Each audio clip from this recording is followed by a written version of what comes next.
Fala, meus irmãos, boa noite, tudo bem? Mais uma palavra para nós aqui. Eu acredito que o Senhor, ele tem grandes coisas a fazer nas nossas vidas. E o que vai diferenciar o propósito e o destino são as nossas escolhas. E ontem eu estava falando a respeito da base para a nossa vida. Assim como nós usamos Jó como referência, o inimigo, quando tentou destruir a vida de Jó, o relacionamento de Jó com Deus, ele atingiu as áreas da vida dele até tentar chegar na base que mantinha Jó de pé, que mantinha o relacionamento dele com Deus. E através disso, atingindo a vida familiar, emocional, financeira, ele queria atingir a vida espiritual de Jó, fazendo com que Jó blasfemasse contra Deus. Mas Jó, ele declarou, dizendo: Deus me deu, Deus tomou, bendito seja o nome do Senhor. Ou seja, enquanto o relacionamento de Jó com Deus estiver de pé, enquanto o nosso relacionamento com Deus estiver de pé, toda a nossa estrutura vai ficar firme. Nós vamos estar de pé. Ainda que todas as nossas áreas se percam, ainda que todas as nossas áreas caiam, pelo fato de nosso relacionamento com Deus estar de pé, nós permaneceremos de pé. Poderemos estar sofridos, doloridos, chorando, sim, mas estaremos de pé. Até porque Jesus nos avisou que no mundo nós teríamos aflições. Mas, mesmo assim, devemos ter bom ânimo. Ou seja, o relacionamento com Deus define uma pessoa que vai permanecer de pé. Ainda que passe por lutas, por dificuldades, por situações difíceis. Pelo fato de manter um bom relacionamento com Deus, permaneceremos de pé, tá? Ainda dando continuidade, então, na nossa base, aquilo que define o caráter, aquilo que define as escolhas, aquilo que define o destino, o propósito de vida, aquilo que determina como nós vamos agir, como nós vamos pensar, andar, que define todo o nosso ser, a nossa base, o nosso relacionamento com Deus. Vai estar escrito assim, que é o Salmo 128 é a nossa estrutura, que está dando ali a nossa referência. Vai estar escrito: bem-aventurado aquele que teme ao Senhor e anda nos seus caminhos. Salmos 128, versículo 1. Quando eu temo ao Senhor, eu ando nos seus caminhos, eu me torno uma pessoa bem-aventurada. Por que eu sou bem-aventurado? Porque o temor do Senhor, como nós falamos ontem, é o princípio da sabedoria. Ou seja, é uma chave que eu acesso e eu consigo ter a sabedoria. Um certo homem falou que um homem inteligente pode sair de problemas que ele mesmo causou. Mas um homem sábio, ele não entra em problemas. Olha só como é que é. Um homem inteligente consegue sair do diverso tipo de problemas, mas um homem sábio nem sequer entra em problemas. Então, vamos lá. Bem-aventurado aquele que teme ao Senhor e anda nos seus caminhos, certo? Nós vamos usar como referência agora um alerta. Uma vez que nós tememos ao Senhor, uma vez que nós andamos no caminho do Senhor, a nossa fé, ela vai ser colocada à prova. Por quê? Porque a nossa fé, quando ela é colocada à prova, quando ela é experimentada, nós vivemos e nós vemos verdadeiramente se estamos em Cristo ou não. Nós, quando nossa fé é colocada à prova, nós verdadeiramente vemos se realmente estamos sendo fiéis a Deus ou não, certo? Vamos lá então. Um alerta para nós, tá aqui. Como que eu, como cristão, vou manter a minha fé firme no Senhor, mesmo em meio às dificuldades, às adversidades? Quais são as situações que eu vou enfrentar na minha caminhada cristã? Quais são as lutas, as dificuldades, quais são as adversidades que eu vou enfrentar para defender a minha fé? O que eu vou ter que fazer para defender a minha fé? Ou o que vai vir contra mim que eu preciso me atentar e estar alerta para me defender? Vamos lá? Nós vamos ler aqui. Primeiro, vocês precisam saber que nos últimos dias vão aparecer homens dominados pelas suas próprias paixões. Eles vão zombar de vocês, dizendo: ele prometeu vir, não foi? Ele prometeu vir, não foi? Onde está ele? Os nossos pais morreram e tudo continua do mesmo jeito que era desde a criação do mundo. Essa palavra está se referindo a Jesus. Jesus prometeu vir. E as pessoas vão usar isso contra nós, dizendo assim: ele prometeu vir, não foi? E cadê ele até agora? Porque desde que o mundo começou, nada mudou, tudo continua a mesma coisa. Vão usar esse tipo de argumento contra nós. Esses zombadores esquecem, de propósito, que há muito tempo Deus deu uma ordem e os céus e a terra foram criados. Esquecem que a terra foi formada da água e no meio da água, e também que pela água do dilúvio o mundo antigo foi destruído. Mas os céus e a terra que agora existem estão sendo guardados pela mesma ordem de Deus, a fim de serem destruídos pelo fogo. Estão sendo guardados para o dia do julgamento e da destruição dos que não querem saber de Deus. Existem pessoas que não querem saber de Deus. Meus queridos amigos, não esqueçam isso. Para o Senhor, um dia é como 1000 anos, e 1000 anos como um dia. O que nós precisamos nos atentar aqui? Aqui está em 2 Pedro 3, 7 a 8.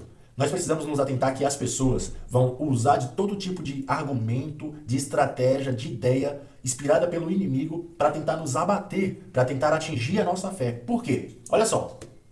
Lá em Jó, capítulo 1, versículo 1, vai estar escrito assim: Jó era um homem íntegro, temente a Deus e se desviava-se do mal. Ou seja, o fato de ele ter um relacionamento com Deus fez com que ele tivesse uma base espiritual consolidada. Então, quando o inimigo destruiu a área financeira, familiar e emocional de Jó, ele continuou de pé e glorificou a Deus, ele teve bom ânimo. Agora, se nós não defender a nossa fé, não ter argumento, não ter ali a consciência e a convicção no Deus que nós servimos, não ter a convicção em Jesus Cristo e deixar qualquer pessoa nos tirar da nossa convicção, da nossa certeza, podemos perder a nossa salvação. E além disso, olha só, uma vez que o inimigo consegue atingir a sua vida espiritual, fazer com que você pare de se aproximar de Deus, se o inimigo conseguir fazer com que você pare de se aproximar de Deus, automaticamente as áreas da sua vida vão ser afetadas. A área espiritual vai ser afetada, a área financeira, melhor ainda, a área emocional, familiar e financeira vai ser afetada, uma vez que você não guardou a base. Uma vez que nós não protegemos a base, as demais áreas serão afetadas. Agora, quando nós guardamos a base, ainda que as áreas sejam afetadas, nós permanecemos de pé. É por isso que nós temos que nos atentar que as pessoas vão usar de todo tipo de estratégia e de argumentos para tentar nos fazer desanimar na nossa fé. E devemos vigiar com isso. Olha só. O Senhor não demora a fazer o que prometeu, como alguns pensam. Pelo contrário, Ele tem paciência com vocês, porque não quer que ninguém seja destruído, mas deseja que todos se arrependam dos seus pecados. Porém, o dia do Senhor chegará como um ladrão. Naquele dia, os céus vão desaparecer com um barulho espantoso, e tudo o que há no universo será queimado. A terra e tudo que existe nela vão sumir. 2 Pedro 3, 9 ao 10. Deus, Jesus, Ele está tendo misericórdia de nós todos os dias quando nós abrimos os nossos olhos. Por quê? Enquanto houver vida, ainda há esperança. Talvez você até aqui, você foi uma pessoa totalmente destrutiva. Você foi uma pessoa que aprontou, que fez, que você realmente está condenado, está totalmente sujo de pecado. Talvez você até aqui foi uma pessoa horrível. Mas se daqui para frente você se arrepender dos seus maus caminhos, andar nos caminhos do Senhor Jesus, seguir de acordo com a sua palavra, você vai viver uma nova história, porque você será uma nova criatura em Cristo Jesus. Isso não nos isenta de pagarmos pelos nossos erros. Isso não nos isenta de sermos cobrados pelaquilo que nós erramos. Talvez se você matou e se arrependeu, você vai pagar pela vida que você tirou. Talvez se você roubou e se arrependeu, você vai pagar aquilo que você roubou. Você vai responder às autoridades. Mas, diante de Deus, o seu nome vai estar, a sua dívida estará quitada, uma vez que você esteja verdadeiramente arrependido.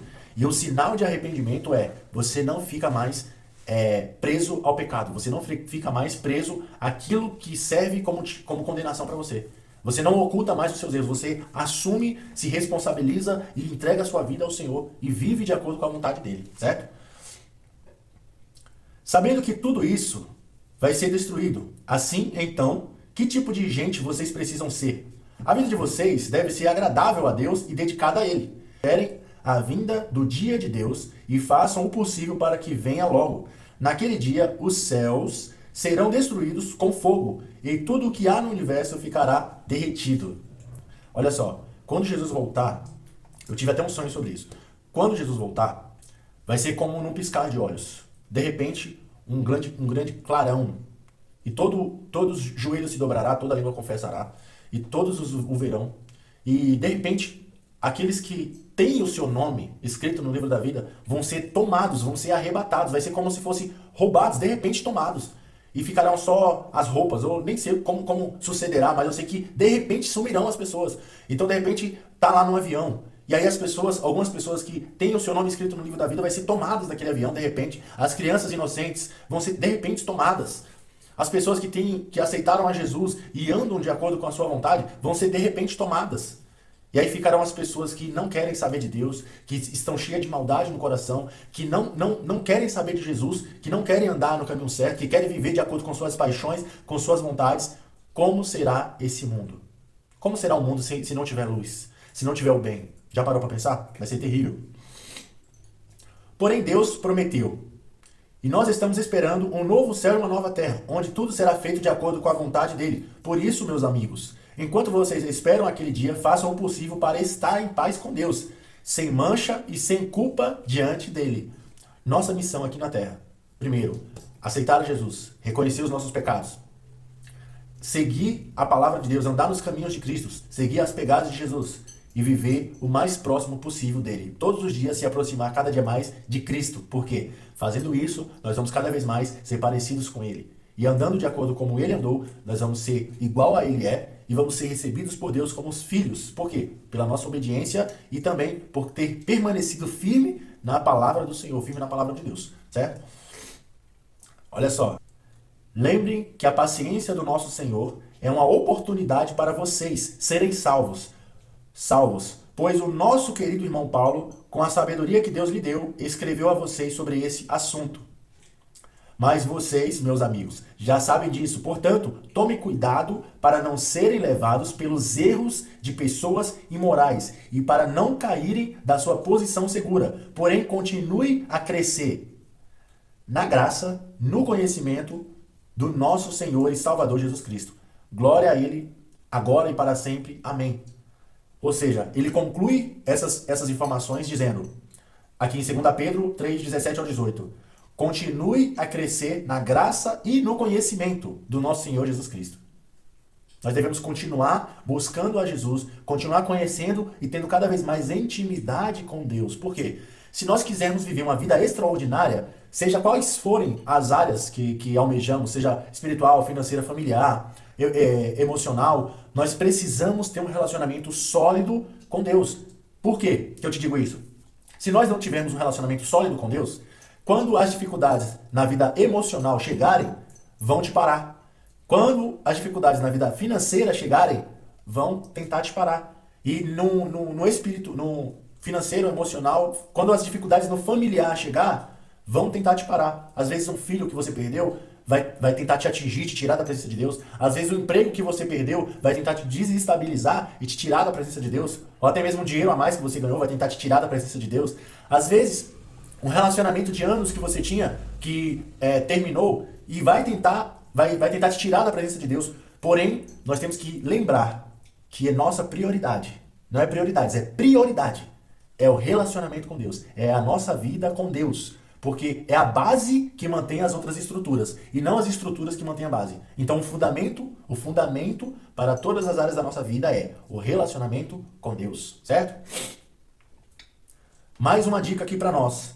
No passado, apareceram falsos profetas no meio do povo, e assim também vão aparecer falsos mestres entre vocês. Eles ensinarão doutrinas destruidoras e falsas, e rejeitarão o mestre que os salvou, a saber, Jesus. E isso fará com que caia sobre eles uma rápida destruição. Mesmo assim, muita gente vai imitar a vida imoral deles, e por causa desses falsos mestres, muitas pessoas vão falar mal do caminho da verdade.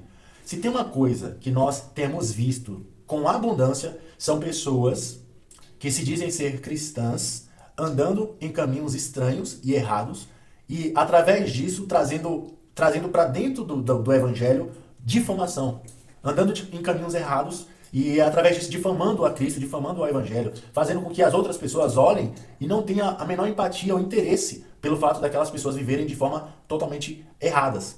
Se eu sou um cristão e eu falo para vocês andarem no caminho de Cristo, mas eu ando em outros caminhos, eu estou sendo um falso profeta. Eu estou sendo um negligente, eu estou sendo um hipócrita. E isso vai ser cobrado de mim.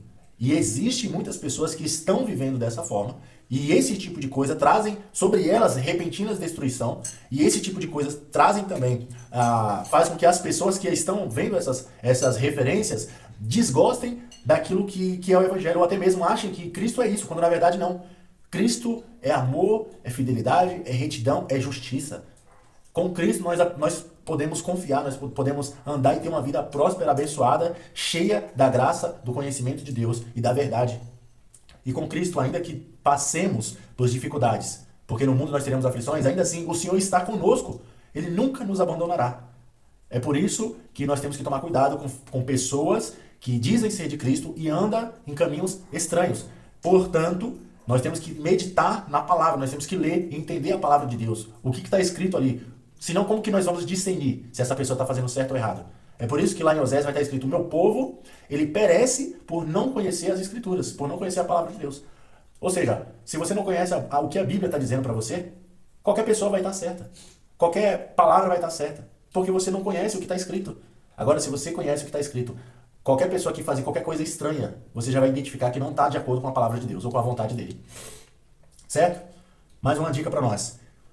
Em sua ambição pelo dinheiro, esses falsos mestres vão explorar vocês contando histórias inventadas, mas faz muito tempo que o juiz está alerta e o destruidor deles está bem acordado. Presta atenção. O foco não pode ser o dinheiro. O foco não pode ser o dinheiro.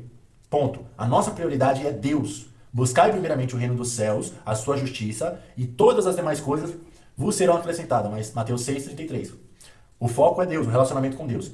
Porém, a nossa área financeira é importante. Mas uma vez que nós temos um relacionamento com Deus estruturado, nós vamos cuidar das outras áreas que precisam da nossa atenção. Nossa área financeira, nossa área familiar e nossa área emocional. Isso não é espiritual, isso é físico. Isso é ciência, isso é exatidão. É coisa que eu preciso me esforçar para estar de acordo, para estar alinhado. É como aquela parábola dos talentos. Cada um recebeu os talentos de acordo com a sua capacidade de administrar. Ou seja, a sua área financeira, familiar e emocional é você que tem que cuidar. É você que tem que administrar. É você que tem que fazer elas crescerem e serem prósperas. Cabe a você. Quem vai te dar força? Deus. Quem vai te dar sabedoria? Deus. É por isso que o relacionamento com Deus vai fazer com que você não se corrompa no processo. Se você não tiver um relacionamento com Deus, sua vida financeira vai te corromper, sua vida familiar vai se corromper, sua vida emocional vai se corromper. É por isso, zele pelo relacionamento com Deus e administre com sabedoria, administre com sabedoria as áreas da sua vida, para nós sermos prósperos, abençoados e cheios da presença de Deus.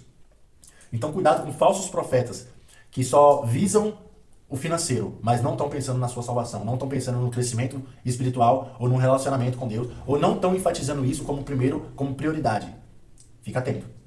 Ele castigará especialmente os que seguem os seus próprios desejos imorais e desprezam a autoridade dele.